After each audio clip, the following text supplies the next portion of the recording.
আনুপাতিক নির্বাচন ব্যবস্থা বা পিআর পদ্ধতি কি? বাংলাদেশে কি এই পদ্ধতিতে নির্বাচন সম্ভব? বাংলাদেশের অন্তর্বর্তীকালীন সরকার দায়িত্ব নেয়ার পর নির্বাচন ব্যবস্থা সহ রাষ্ট্র ব্যবস্থা সংস্কারে বিভিন্ন কমিশন গঠন করা হয়েছে। নির্বাচন ব্যবস্থা সংস্কারের প্রশ্নে অনেক রাজনৈতিক দল আনুপাতিক প্রতিনিধিত্বমূলক নির্বাচন বা পিআর পদ্ধতিতে ভোটের দাবিও তুলছেন। সম্প্রতি এ নিয়ে একটি সেমিনারে জাতীয় পার্টি, জামায়াতে ইসলামী, ইসলামী আন্দোলন, কমিউনিস্ট পার্টিসহ অনেক রাজনৈতিক দল আনুপাতিক পদ্ধতিতে ভোটের পক্ষে দাবি তুলেছেন। তবে বর্তমানে বাংলাদেশে অন্যতম বৃহৎ রাজনৈতিক দল বিএনপি এই পদ্ধতির বিরোধিতা করে প্রচলিত সংসদীয় পদ্ধতিতে নির্বাচনের পক্ষে অবস্থান করছে। আনুপাতিক পদ্ধতিতে নির্বাচন ব্যবস্থা কি? আনুপাতিক প্রতিনিধিত্ব বা পিআর হচ্ছে নির্বাচনী ব্যবস্থার এমন একটি পদ্ধতি যেখানে আসন বণ্টন হয় প্রতিটি রাজনৈতিক দলের প্রাপ্ত ভোটের আনুপাতিক হারে। উদাহরণ হিসেবে বলা যায়, যদি কোনো দল মোট প্রদত্ত ভোটের শতকরা 10% পায়, তাহলে সেই দল আনুপাতিক হারে সংসদের 10% বা 30টি আসন পাবেন।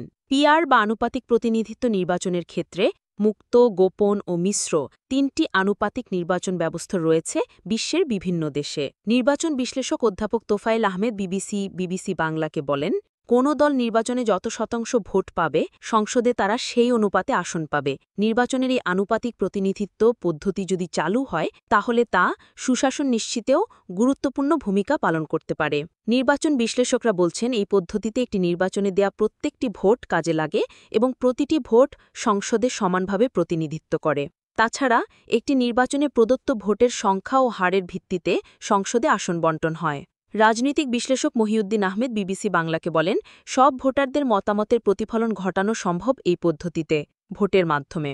কারণ হিসেবে তিনি বলছেন, অনেক সময় খুব সামান্য পার্থক্য থাকলেও অনেক দল সংসদে একটি আসনও পায় না। কিন্তু এই পদ্ধতিতে নির্বাচন হলে তাতে ন্যূনতম ভোট পেলে সব রাজনৈতিক দলেরই প্রতিনিধিত্ব থাকার সুযোগ রয়েছে সংসদে।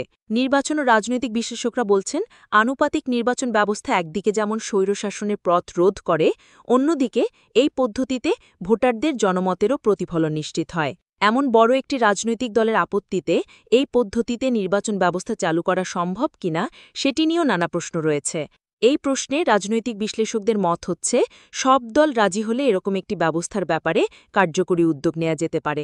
বিশ্বের যেসব দেশে এই পদ্ধতিতে ভোট হচ্ছে তার উদাহরণ টেনে বিশ্লেষকরা বলছেন, শীঘ্রই চালু না হলেও ধীরে ধীরে আনুপাতিক পদ্ধতিতে ভোটের পথে হাঁটতে পারে বাংলাদেশ। প্রচলিত নির্বাচন ব্যবস্থার সাথে পার্থক্য কি? বর্তমান বাংলাদেশের সংসদীয় নির্বাচন ব্যবস্থায় 300টি আসনে আলাদা আলাদা প্রার্থী দিয়ে নির্বাচনে অংশগ্রহণ করে রাজনৈতিক দলগুলো। ধরা যাক, বর্তমান পদ্ধতিতে জাতীয় নির্বাচনে একটি আসনে মোট 4 জন প্রার্থী 4টি দল থেকে নির্বাচন করছে। এই নির্বাচনে ভোট পড়েছে 85%। এর মধ্যে প্রথম, দ্বিতীয় ও তৃতীয় 3 জন প্রার্থী 20% করে ভোট পেল, আর চতুর্থ প্রার্থী পেল 25%। বর্তমান পদ্ধতি অনুযায়ী চতুর্থ প্রার্থী এই আসন থেকে সংসদ সদস্য নির্বাচিত হবেন, আর ওই 3টি দলের 60% ভোট তেমন কোনো কাজে আসছে না। একইভাবে সারা দেশের অন্তত 290টি আসনে যদি একই হারে ভোট পেয়ে চতুর্থ দলটির প্রার্থীরা জয়লাভ করে, তাহলে মাত্র 25% ভোট নিয়ে তারা সরকার গঠনসহ সংসদে একচ্ছত্রভাবে আধিপত্য করবে। অথচ বাকি 3 দল মিলে 60% ভোট পেলেও তাদের কোনো প্রতিনিধিত্ব থাকল না সংসদে। এতে সংসদে প্রতিনিধিত্বমূলক অংশগ্রহণ থাকে না।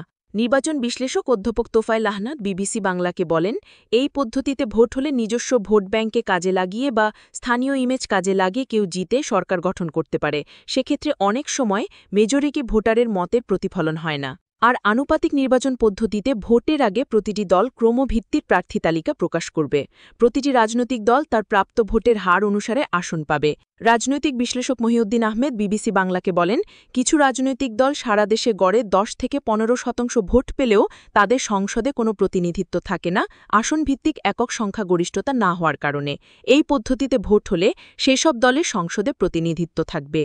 বাংলাদেশে আনুপাতিক পদ্ধতিতে নির্বাচন সম্ভব। বিশ্বে বিভিন্ন দেশে আনুপাতিক প্রতিনিধিত্বমূলক নির্বাচন ব্যবস্থা চালু আছে। সাম্প্রতিক জরিপে দেখা গেছে, বিশ্বের 170টি দেশের মধ্যে 91টি দেশে এই পদ্ধতিতে নির্বাচন ব্যবস্থা চালু রয়েছে। দক্ষিণ এশিয়ার 2টি দেশ, ইউরোপ সহ উন্নত বিশ্বের অনেক দেশে আনুপাতিক পদ্ধতিতে ভোট হয়। বাংলাদেশে নির্বাচন ও রাজনীতিক বিশ্লেষকরা গত 1 দশকে বিভিন্ন সময় আনুপাতিক হারে নির্বাচন ব্যবস্থা চালুর বিষয়ে সুপারিশ করে আসছিল। তাদের মতে, বাংলাদেশে নির্বাচন নির্বাচন ব্যবস্থা নিয়ে নানা বিতর্ক যেমন রয়েছে, তেমনি বর্তমান পদ্ধতি ভোটে যে কোনো রাজনৈতিক দলই স্বৈরাচারী হয়ে উঠলেও তা রোধ করা যায় না।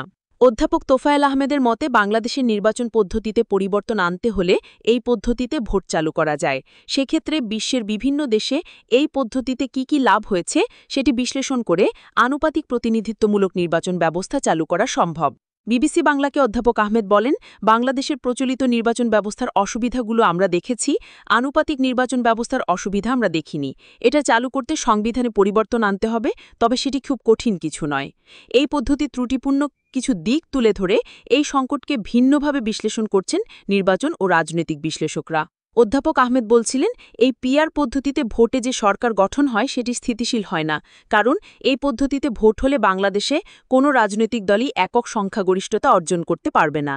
যে কারণে আনুপাতিক নির্বাচন করতে বাংলাদেশের রাজনৈতিক দলগুলোর ঐক্যমতেই জোর দিচ্ছেন বিশ্লেষকরা।